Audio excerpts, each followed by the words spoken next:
G'day everyone, welcome to this week's live stream, and I haven't fully organised my backdrop a little bit, so we're going to pull it even a little bit more forward without hitting anyone or anything. Yes. So, welcome everyone to the live stream, and I hope you're ready for this week's topic of conversation.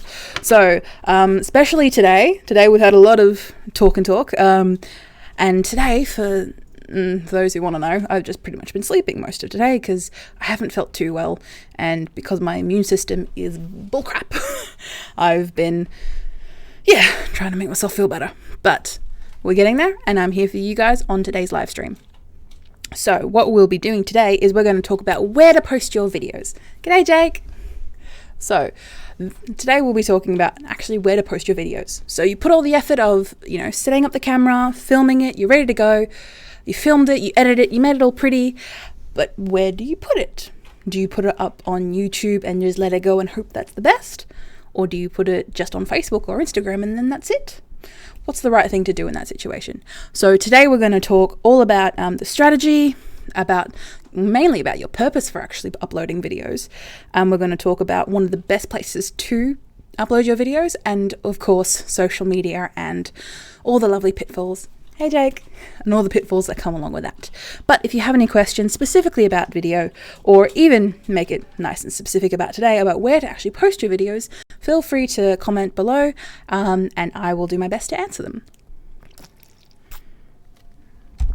But no. So, checking in from last week. Okay.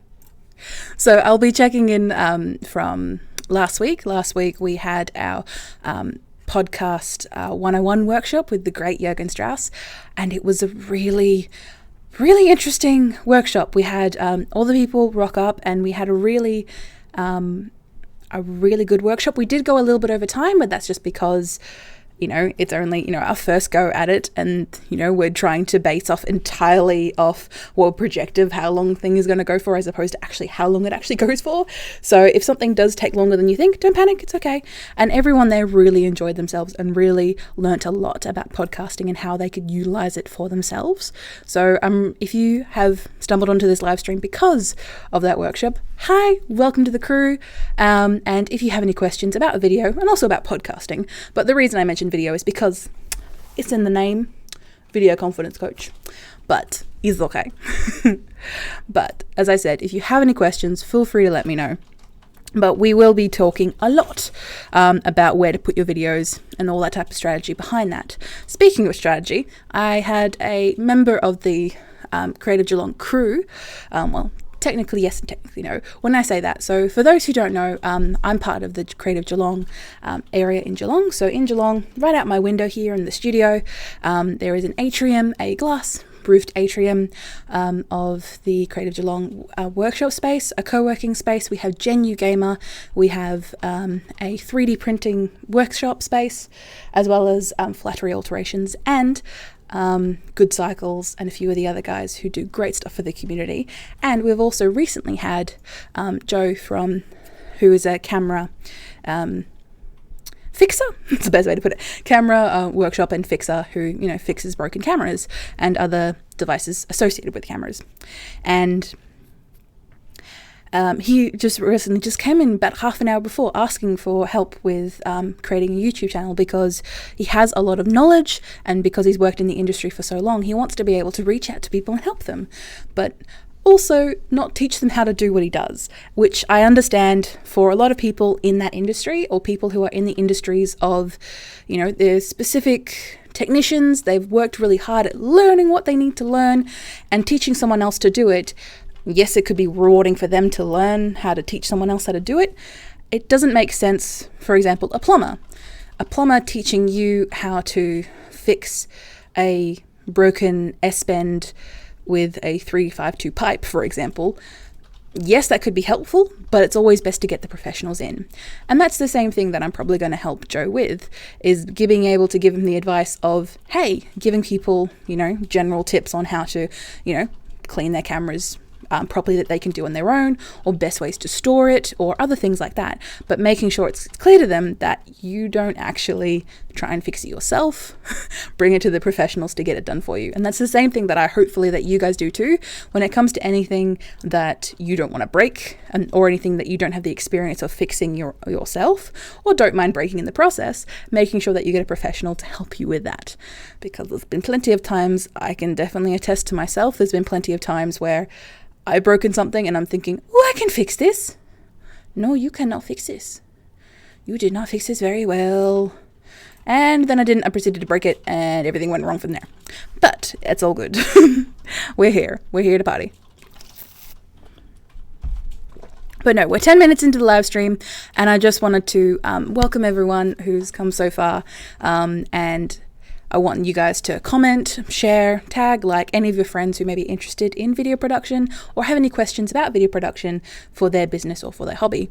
I was surprised over the past 2 workshops that we did for the Small Business Festival, hashtag GSBF 2019, that I was kind of surprised at the amount of hobbyists or people who are interested in video and podcasting for a hobby that it's not directly linked to a business. And yes, of course you can, do video and podcasting for a hobby. I was just kind of surprised at the amount of people that were doing it for that reason. And it's great to have, more, video creators out there, more podcasters out there, more content creators in general out there. But it just surprised me a little bit of how many people came to the workshop because they were a hobbyist, or because they were, doing it for fun or wanting to seek enjoyment that way, as opposed to having it directly linked to a monetary value or business value. And maybe it's just because that's in the world that I've been in for the past couple of years, and just having that idea of, okay, whatever you do needs to generate content, needs to, generate exposure or money, or combination of the two. But it's kind of nice to see people out there who actually want to do it for fun and want to learn stuff for fun. So I was glad to help them out with that. But let's get talking about where to post your videos. And if you have any questions, feel free to comment below. And I'll come back in about 20 minutes and see if you guys have any more questions for me. Again, feel free to comment below and I'll make sure I do my best to answer them. So let's get started. So, as I mentioned at the start of this video, I forgot to mention, at the start of this live stream, guys on Instagram Live, you may not have been able to see this because I haven't figured out how to get on there, but on the live stream you may have noticed this little gem.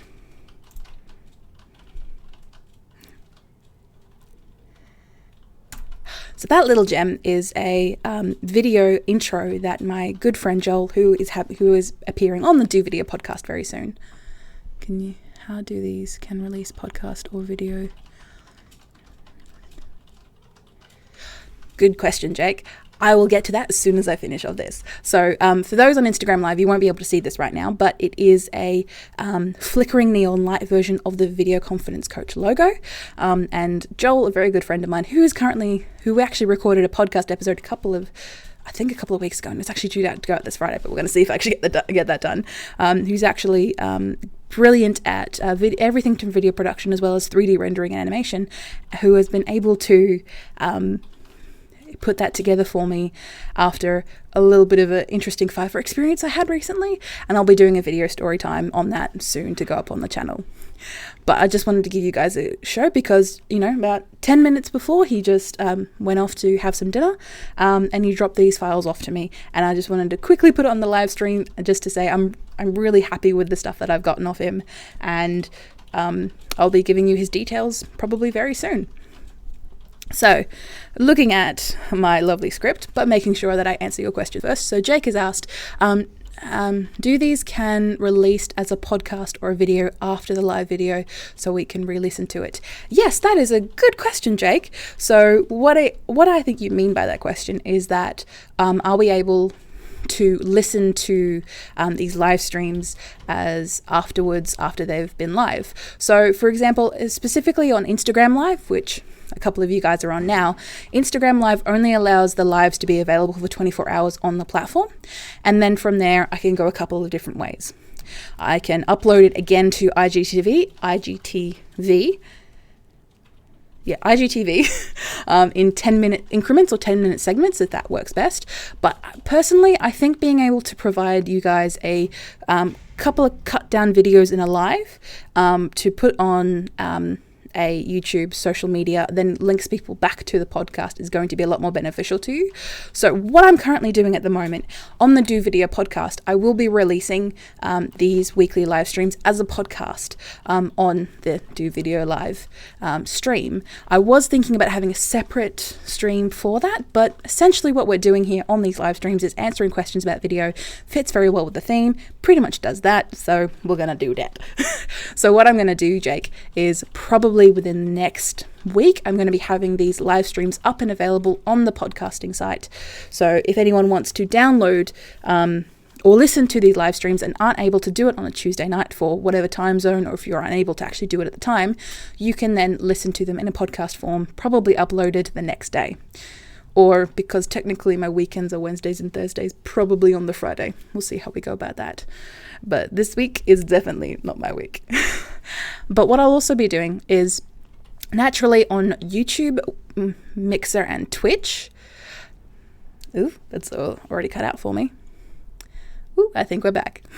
So naturally on YouTube, Facebook, Twitch, and YouTube. I'm still not entirely sure what's happening with LinkedIn at the moment. I've hit some buttons and it still hasn't worked. But on those 4 platforms, the live will still be available to watch after the fact. It'll just be further into the, into the news feed and such. So if you do miss the live stream for whatever reason, feel free to go back to those live streams. All the past ones will be there, available on the Video Confidence crew and all those other places for you to be able to comment and ask questions. And because I'll get the notifications, I'll make sure to answer them as we go. So hopefully that answers your question, Jake. But yes, we will be having the audio version available on the Do Video podcast stream, probably within the next week or so. Probably. I'll try and keep it in a regular schedule for you guys. But what I want to talk to you guys about today is where to post your videos. So again, you've put in the effort of filming your video, you've done all the effort of going through everything and setting it up right, making it look pretty, you've hit record, done your thing, beautiful thing to the camera, looked at the lens, and then you stopped it, you edited it, chopped off the start, chopped off the end, made sure it all made sense in the middle of the video. And then once your video's done, what now? Where do you put it? What now? So today we're going to talk about strategy, and a few pillars of those strategy are going to be the following. So we're going to talk about your website.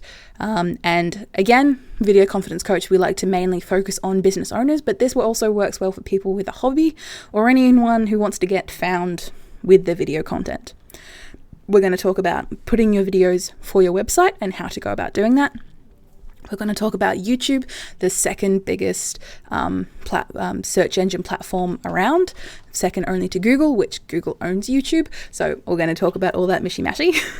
And we're going to talk about the role of social media, about getting your video content out there and the best way to go about uploading it. And then I'll let you guys know where to get some more info. So as we go, the purpose of your videos should be to get your call to action out there. That's the basic premise of why you do videos. For example, the reason we do live streams is to get the information out there to you guys to help you with video, but hopefully for you to contact us eventually in the future. Yeah, it's not really a basic call to action, but that's really why I'm doing live streams for you guys. As well as, I love you, but I want to give you some feeling as well.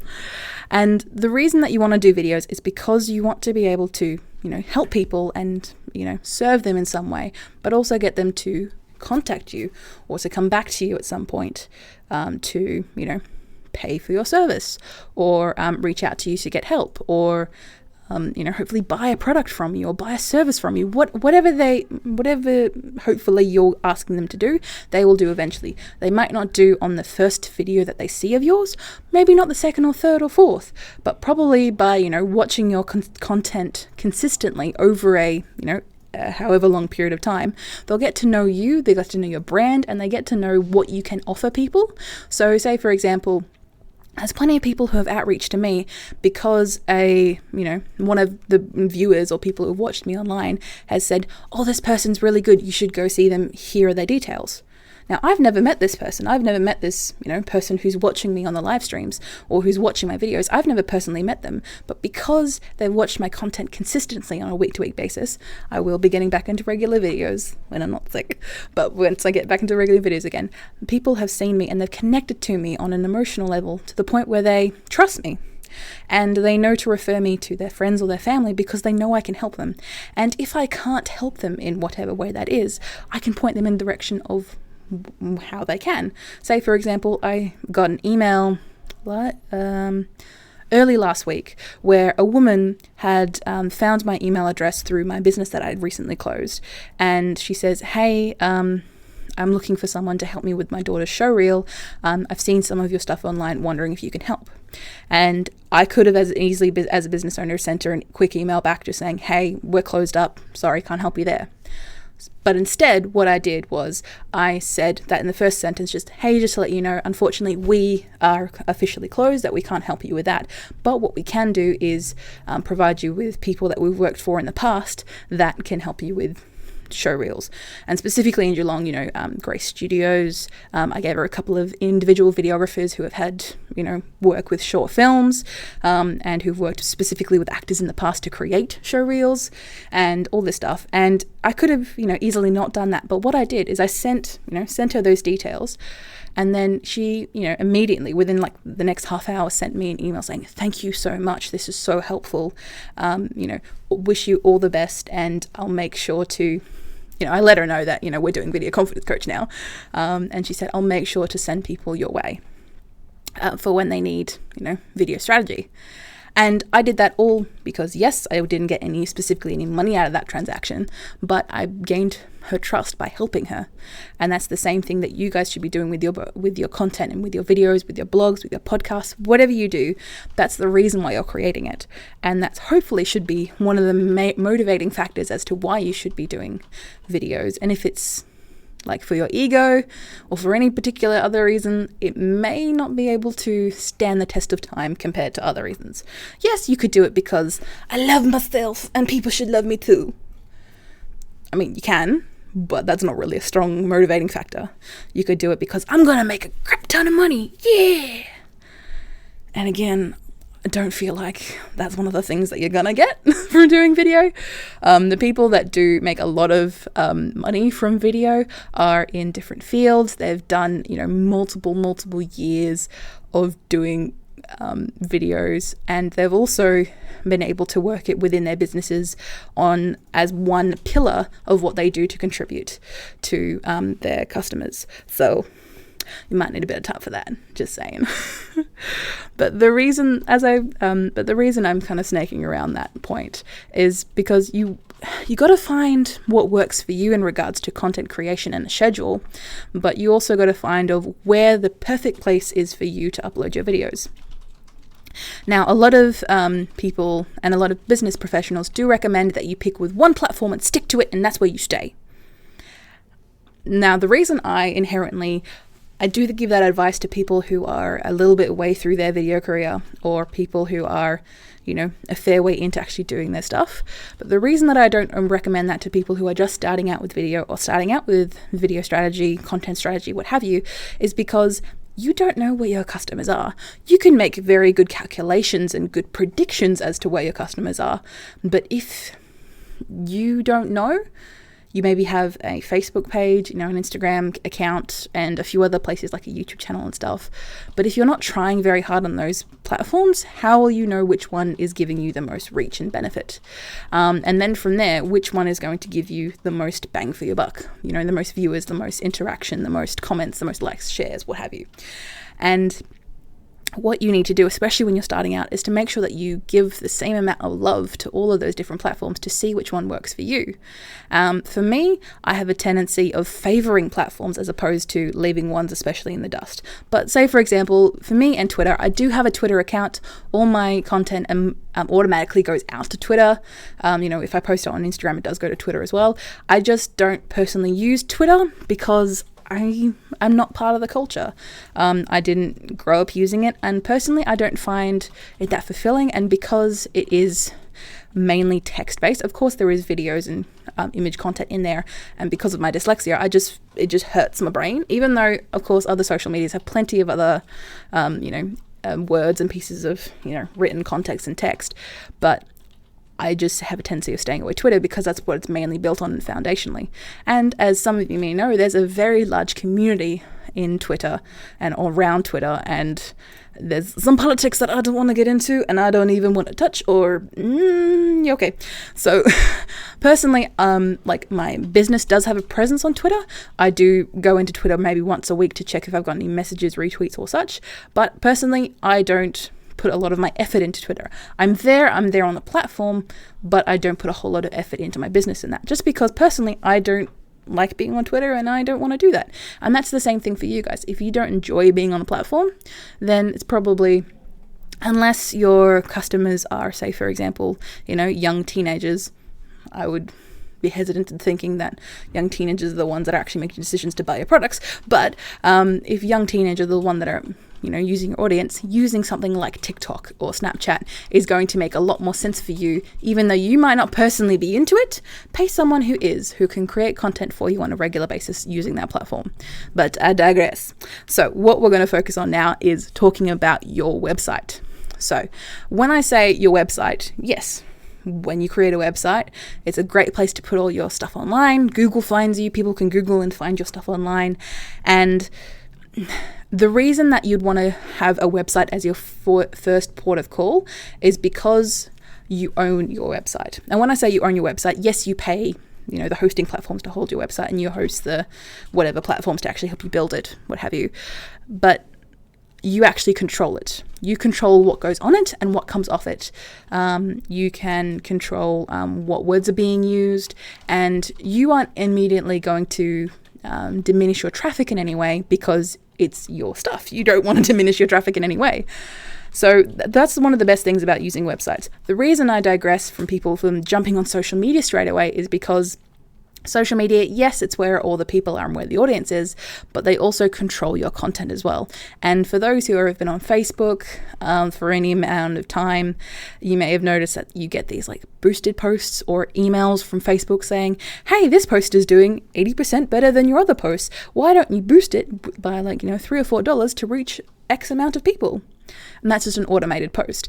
An automated email that you're getting. But it is true that Facebook is in it for the money. It is a business. It is a corporation for the venture, and they can, limit or expand your audience at any time. They can, people see, and especially within the past couple of years, Facebook has definitely constricted the amount of business posts that people see organically. Organically being stuff that you don't have to pay for as a business, that people see within their news feeds. Yes, as a person, you can share it or what have you, and there are ways to get around it, which I won't get into in this live stream, but the reason that is such an issue is because, yes, when they first started out, they needed the audience, they needed the people, they needed the content. But now we're in a, what was it? It originally started in like 2007, 2008. So we've had over 10 years now of consistent content being put out by bigger brands and smaller brands alike. That Facebook is like, okay, we've got the audience, we've got the content. Unless you give us money, what's the reason for us to keep going? And because it's a free platform, anyone can join, anyone can post anything, and if you give them enough money, anyone can see anything you post. So the reason that you focus on your website first is because, again, like I said, the website is something that you can control. You can figure out, put in the right words and put the right keywords, and you can, build up the Google Analytics and make sure people find you how you would like. And again, I won't get into it in this live stream, but there are ways of doing it and making sure that you actually concentrate on your website, and the SEO benefits far outweigh anything that you would get on a social media platform. Because yes, the social platforms are big, they've got a large audience, but again, they are rented land. You don't have control over that land. If Facebook went down tomorrow, considering some of their shady business practices, there is a good chance that can happen. And if that does happen, well then, there goes all the content that you put on there. But if you put it on your own website, the only thing that could go down is possibly your servers. But if you've got a good enough website person, they'll help you fix that right away. And another thing that you could use regards to videos is because it can it's your own platform that you have control over, you can change it however you like.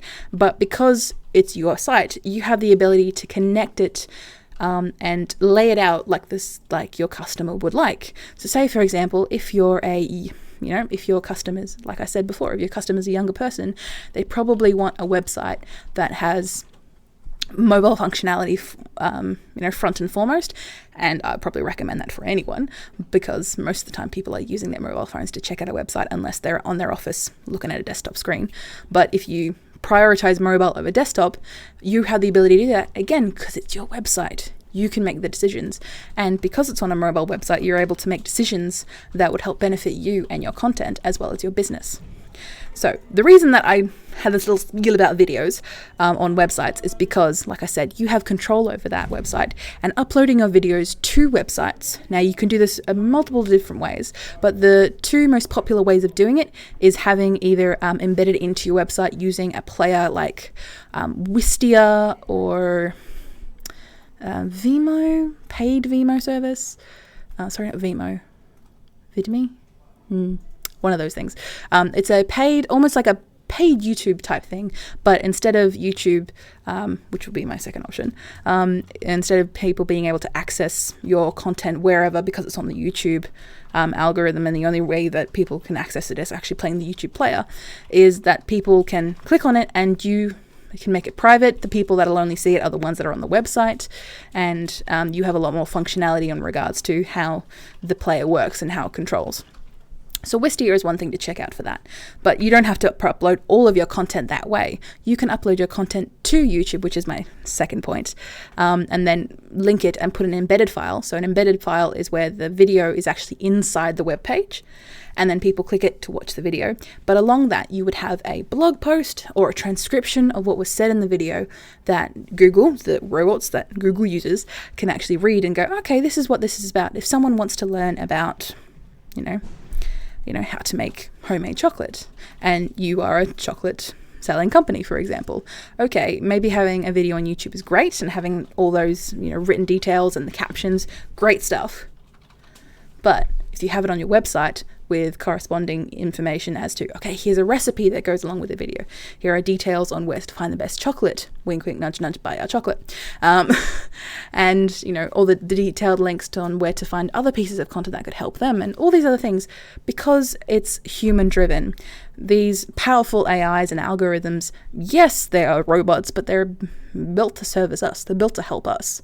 And human behavior will dictate how these programs will work. So if you want to achieve something, then the algorithms will facilitate that because they want to help you. That's what the customers do.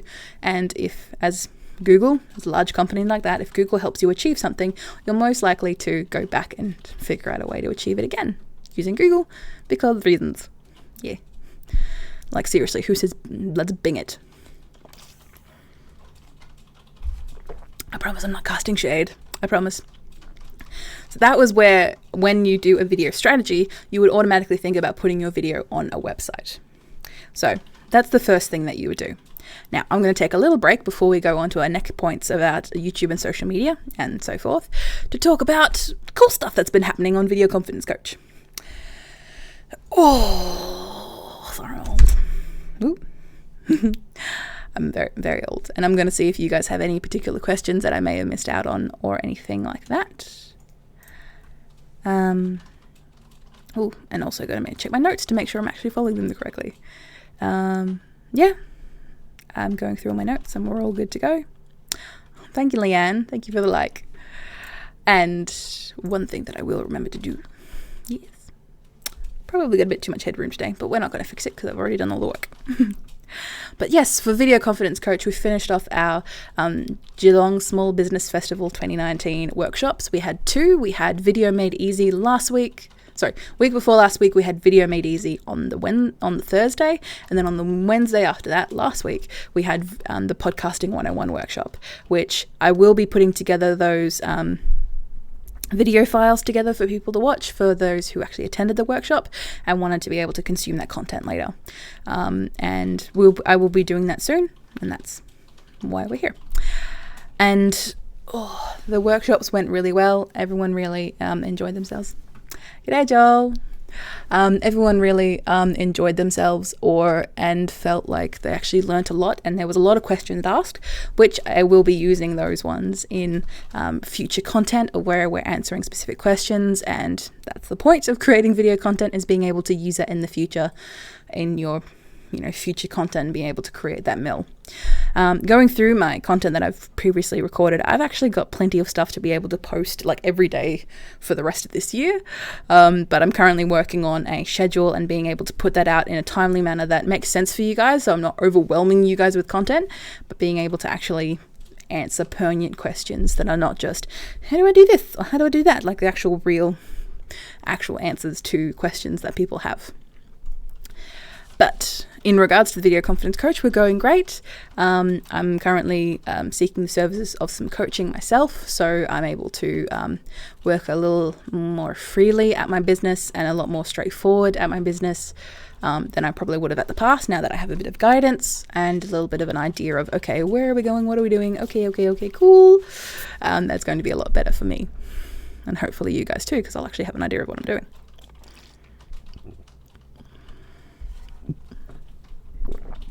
But we've had a lot of great people in, and a couple of people who've won strategy sessions with me have been already talking to me about, okay, I want to do this and I want to do that and I want to do this. I'm like, cool, we might need more than one session, but we can definitely do it.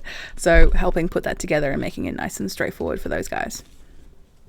All right, and then we're taking a little break, a little breather, and I probably need some more drugs.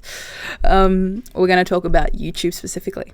So for your video strategy, when you create a video, usually people's first step, unless it's a social media platform, the first step is usually YouTube. The reason for this is because YouTube, as I mentioned at the start of the live stream, is the second biggest search engine platform on the web, the first one being Google. And as I said, Google owns YouTube. Alphabet technically is what they're called, but we're not going to discuss that. We're going to discuss with the names that you actually know. So Google owns YouTube, and they integrate it a lot into their search terms. So if you've ever noticed when you're searching for something online and you come up with a couple of the paid ads, they need to make the money somehow. And then usually under that, or under the first one or two suggested results, you'll have a playlist or a collection of different videos that answer your question. And the reason for that is because they want to gain people and make sure you answer people's question. But because they own YouTube, they want to drive more traffic to YouTube. And I think it was something like a statistic of when you're funneled to YouTube, there's a good chance that you're going to spend on average 45 minutes on the platform, whether you mention to or not. Has anyone come across those wormholes or those or rabbit holes where you kind of fall down one video and then the next and the next and the next and the next, and 45 minutes later, okay, I meant to do this or I meant to achieve this. And that's the point of the platform, is so then they can get more watch time, to get, more ads in front of you, to make more money, yada, yada, yada, yada. The world goes round. But the reason that you as a business would want to put your videos on YouTube is a couple of reasons. Is because, yes, it's the second biggest platform online. So whenever anyone wants to search something, especially for your industry, if you've got a video on YouTube, especially one that has captions, yes, captions on the bottom of your screen, one that answers the question specifically, or at least has all the words that they want to attach on how to fix the thing correctly or solve their problem, essentially. And if you're able to put that online, good quality, and making sure the description, the bit underneath, has all the relevant information that's related to the video, you're more likely to appear on page 1 or page 2. Of course, as you create more videos and upload more videos over time, there's a good chance that you'll be boosted up to the first page and higher all the way to first place when someone answers or someone asks that specific question, or type in that specific search result, because you will be a more trusted source of news. Like I said, Google wants to do, it's essentially what we're doing in a bigger way, what we're doing now, but in a bigger way, where it wants to make sure that it helps its audience fix their problem, solve their solution, be the solution, help them fix their problem. Because it does a few things: build in trust in Google, but also it allows them to put ads in front of people and make money, which essentially is the way they make money, but also keeping their reputation of a trusted place to get to their news source. Yes, they aren't the ones specifically providing the content or the news sources, and if they did, they wouldn't be as popular as they are now. But because they're able to congregate it and aggregate it in a way that people can actually find it, it makes it easier for people to consume. Now, a lot of people do say and do ask me, what is the point of creating this, content when, people can get it for free? Well, as I said before, it builds trust in your audience, more likely to come back to you, more likely to follow up with you, and if they trust you, they're more likely to buy from you. But also, the reason that you would upload your stuff to YouTube, yes, it can be found, but it also improves your website. Remember that first step? It improves your website's SEO benefits because you are, uploading content, helpful content, useful content on one of their platforms. And they're more likely to promote you because, hey, you've put your website into the Google Analytics mess that is their system. But then you've also uploaded their content to their YouTube. Well, then they're more likely to refer back to you because you've got all this content laid out.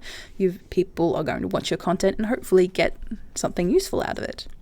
And then from there, it allows you to create a following, create subscribers, build up a group of people, build up a community, and then you're able to have sway. A lot of younger YouTubers, is a profession, a lot of younger YouTubers out there do it purely for the AdSense revenue. That is a big mistake. The reason for that is because when people make money from ads on YouTube, yes, those 5 seconds before you click the skip button, is that the first, when the only reason that someone would get paid from that, so the content creator is getting paid from that, is I think it was like a 0003 if they click it, 00001 if they watch it all the way to the end, if it's like a 30-second or an ad or whatever. And yes, that can build up over time, especially if they're creating good content and people want to watch it and want to learn more about it. But most YouTubers, have books, they have online courses, they have, products or services they can purchase from you as well. And that's the same thing as you're doing. And the same thing that I kind of hate about YouTubing at the moment, or the personification of YouTubing, is because YouTubing is a business. You're essentially a business owner. You're creating content for people to eventually pay you, but you're creating content and products and services outside of YouTube to make money, to make a living. And young people out there who see these people that they watch on a daily basis, they say, oh, I want to do that. I want to be a YouTuber. And hey, that's the same thing for everyone who's grown up. You've seen someone, an idol, a celebrity, you want to do what they do, and that is fine. But then in schools, that they don't teach any of these people about business. They don't teach anyone about tax.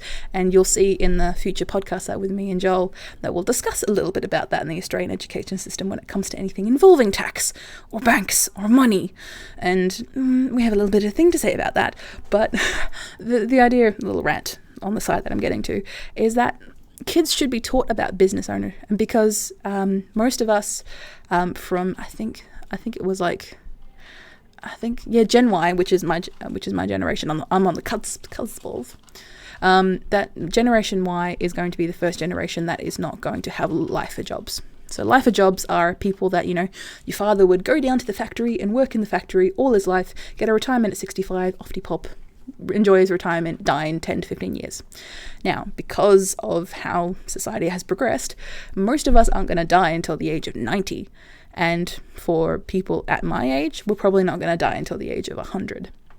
And in that time, that means the retirement age will be will go higher. But because, companies do not want to essentially hire someone for their entire life, yes, there is the trust, there is the good workmanship and the employmentship, but you can just hire someone else for a little bit of time. And I think the statistic was something like Gen X's are going to have about 4 to 5 career changes in their lifetime. Gen Y's are going to have upwards of about, I think it was like 8 to 10. And then Gen Z, or people who are younger than me, are going to have upwards of 12 plus. And that's on average, by the way, career changes in their life. Because most of these people are going to have to be freelancers. They're going to have to do this work per project, per job, and schools are not teaching these kids about that. I had to learn it by myself, for myself. We had a few one-off classes talking to business owners with no real understanding of, okay, why should you be learning about this? And that's the same thing that I want to do with you guys. I want to give you the reason why you would want to learn about something like this. Like today, where to post your videos. The reason why is so you could use this information to your benefit. But in schools, they have a tendency of, you have to learn this because we said so, as opposed to, you're going to learn about this because it's going to help you get a job, or it's going to help you keep a job, or it's going to help you make money and survive and live and be able to move out of your parents' house, which a lot of people say is rather surprising. It's like, all the kids don't want to move out of home. Well, the reason, because we can't. We'd love to, but we can't. I'm going to tone down the sass a little bit. Yes, we're going to tone down the sass a little bit. Back to YouTube. So the reason I'm referring back to YouTube again, hey Megsy, the reason I'm referring back to YouTube is because, as all the other points that I mentioned before, that, it's searchable, creating content over time. But the reason that content can be useful and helpful for people is because it's bingeable. Now, bingeable is a new concept to content or content strategy within the past, I think, I'd say 4 years, where, again, like I said about the rabbit hole, when people jump onto YouTube, then they find out, ooh, this person that I like has put out a new video. Then they go, ooh, they follow next one, and then you fall down that rabbit hole, and that 45 minutes of average playtime is done in each session. And as a content creator, business owner, you want to be able to create a series or a collection of videos that people can view, one after the other, to get more information about you. This does a few things. This streamlines that trust process that I mentioned before about people, growing to trust you, because they're actively watching one of your playlists, or they're actively watching your videos one after the other. They automatically bring up that confidence of, okay, I trust this person to, sink in 45 minutes plus to watch their content. I find them entertaining, or I'm learning a lot, or I feel like I trust them enough to, take the next step of calling them, contacting them, buying their products, what have you, whatever the next step is. But having that streamlined ability of touching all those touch points. Now, touch points is one thing that I haven't mentioned before, but touch points so far, for people that are unaware of it, touch points are the not physical touch points, but where people come in contact with your business, your brand, or your content is a touch point. So say, for example, they watch one of your videos, that's a touch point. They, they find one of your posts on Instagram and they like it, that's a touch point. On average, I'd say 10 years ago, the average touch point was about, 10 to 12 was the average amount of touch points you needed for people to then instantly subscribe to, like to you, and purchase one of your products or services. Now, because of the rise of innovation and whatever, I don't know what we're at the moment, but in this current tech revolution, people have gotten more savvy when it comes to technology, and especially with ads. Again, 3,000 ads are being blasted at our face at any one time, any one day of our lives. 3,000 ads are being blasted at our face, usually. That's a collective average. And what point was I making before? I lost my train of thought. Ooh, that's not a good thing for me. What was I saying about touch points? Yes. And now, instead of it used to be 12, 10 years ago, it's around about 25 or above for people to have touch points with your brand. Because yes, a brand can be someone like myself, a sole trader, an individual person, or someone who I recently talked to called Taylor, who runs #FutureOz, Future AUS, who's running events in the Torquay region for a week long. Like, he's running a full week of events, and it's just him. But because it's got Future Oz, I always tended to believe that it was a larger business than him. And I'm going to be attending one of the events later this week if you want to hit me up. And we're going to talk about blockchain and AI and all that cool stuff. But the reason I want to mention that is because those touch points enable to build up that trust slowly over time to the point where they buy and sell from you. Again, that can be your ultimate goal and ultimate point. But the reason why people would jump onto YouTube and binge your content start to finish, they would watch a whole bunch of your videos, is because those touch points come thick and fast. Those touch points where they watch a video after a video after a video, they become accustomed to the way you talk, the way you act, the way your business portrays things, the way you do things, and they begin to trust and like you. And from there, they can, continue to watch your video content. And because they know of you and they like you, they're more likely to take the next step with you because they've already had all those touch points, all those 25 touch points and above within a 45-minute or less period. So that's why you would want to put your stuff on YouTube, and for all those reasons that I've already mentioned. So remember, if you have any questions, feel free to comment below. Then the last thing that I'm probably going to talk to you guys about is social media. So all the way back at this live stream about 45 minutes ago, where I mentioned about social media being land that you don't own, that you rent, I'm still sticking to that. But you still want to do your best to create content for that platform because they have the audience. They've invested their time, effort, and dollars into acquiring an audience. Yes, it's probably free. Yes, they're taking our data. Big whoop. And I don't mean big whoop. Yes, it's a bad thing that they're stealing our data, but it's kind of not surprising because reasons.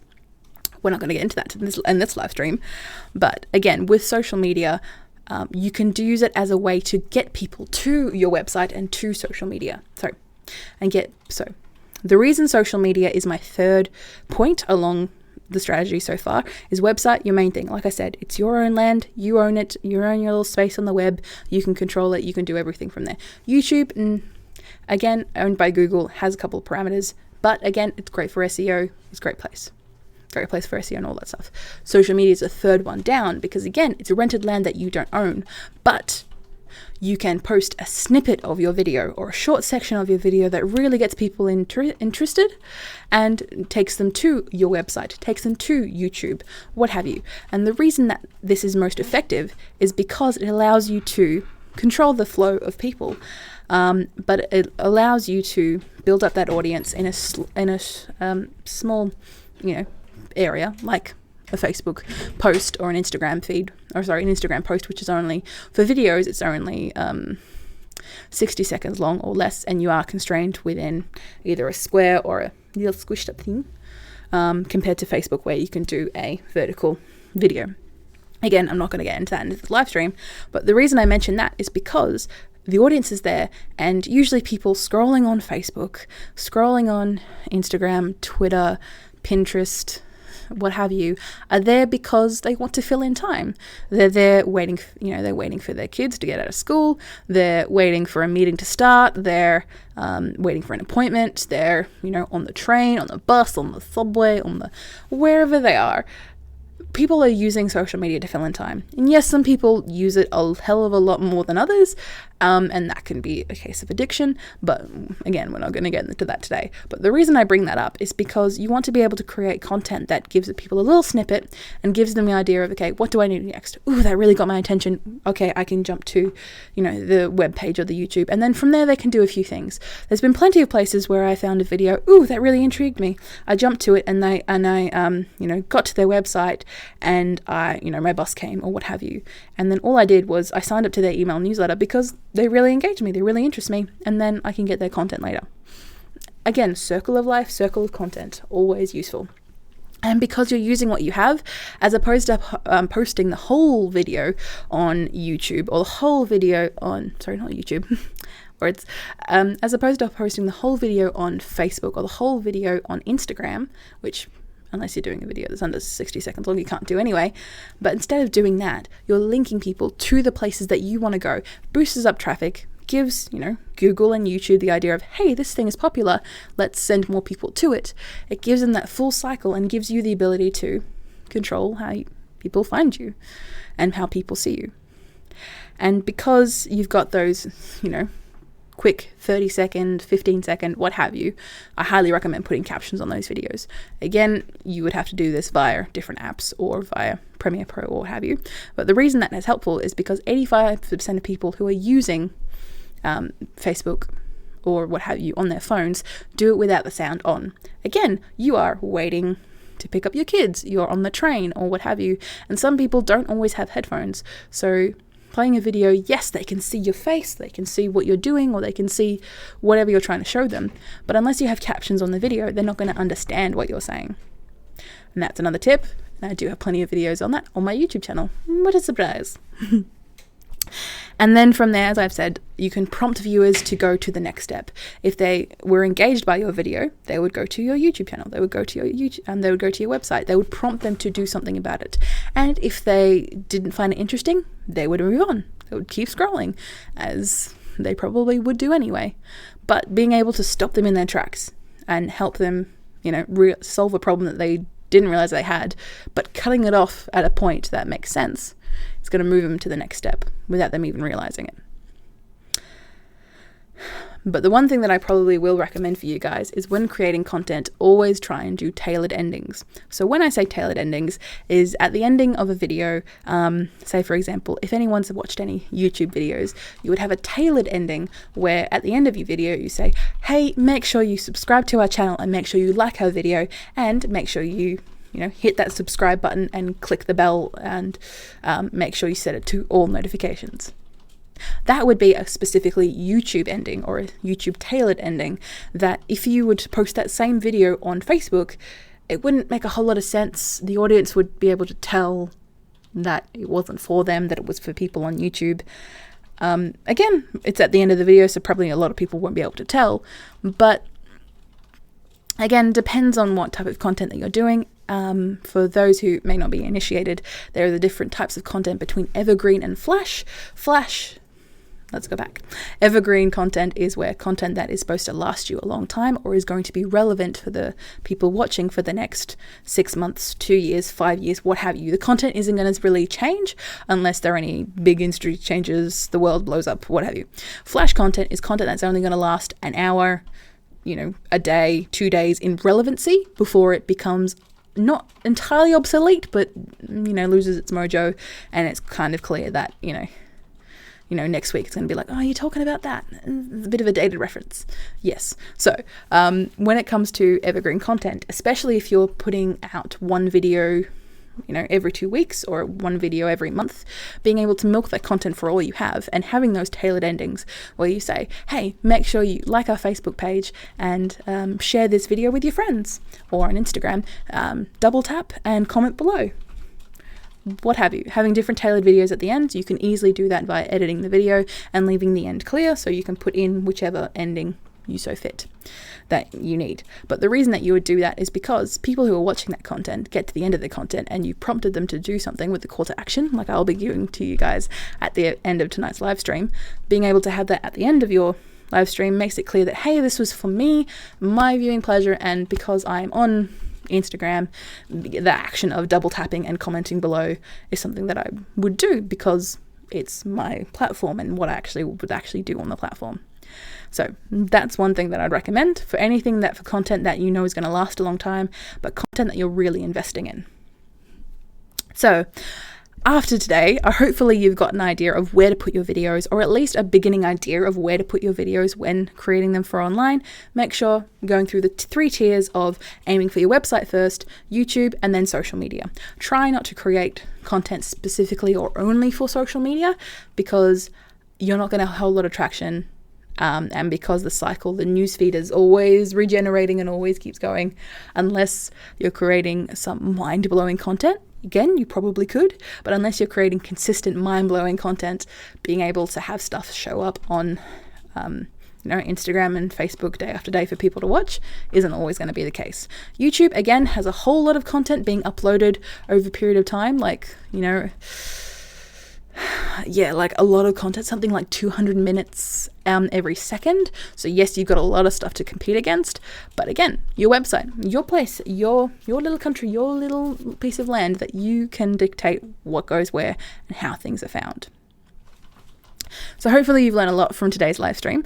I highly recommend checking out tutorial playlists on YouTube. Yes, the plug in YouTube, for all the tutorials on how to actually achieve some of these things. I'm currently putting together a couple of videos on how to create your own starter strategies or video strategies just to get you going on doing video strategy yourself. Of course, that's what you pay me for, but would love to make sure that you guys are actually getting going when it comes to video confidence, and you're actually putting in that work to create that content, as opposed to just being like, hey, we're going to pay, $3,000 to a videographer to create content. Unless you've got a base there, it's not really going to be much use to you, is frankly what I've learned from my time in the industry. But hopefully you guys have learned a lot. Please make sure that you share this with your friends, and if they have any questions about video, I'm always open to, inboxes, DMs, likes, comments, all the cool stuff. And if you have any questions, make sure you contact me there. You can find me on Instagram, Facebook, YouTube, and Twitter. Pinterest, not so much, because I'm video based and I haven't quite figured out Pinterest just yet. But hey, if any of you can convince me that Pinterest is the bomb, let me know. All right, I'm going to leave you guys to it. I'm going to go home and go right back to bed because I have no energy. And I'm very surprised that I managed to come out today. But I want to thank Joel again for his work on this beautiful guy. My new LED video that's just come out, and it's a new title screen. It's beautiful. I'm just playing on loop on the live stream at the moment, but I will probably do a video soon talking about my lovely Fiverr journey and the journey about finding someone who I'm already working with who managed to do the work for me, but making sure that let's have a little story time. But I'll be posting that video hopefully this week or next week. I need to come up with my own video strategy and sit down and actually do that with my own time. But hope you guys have learnt a lot, and I will see you guys later.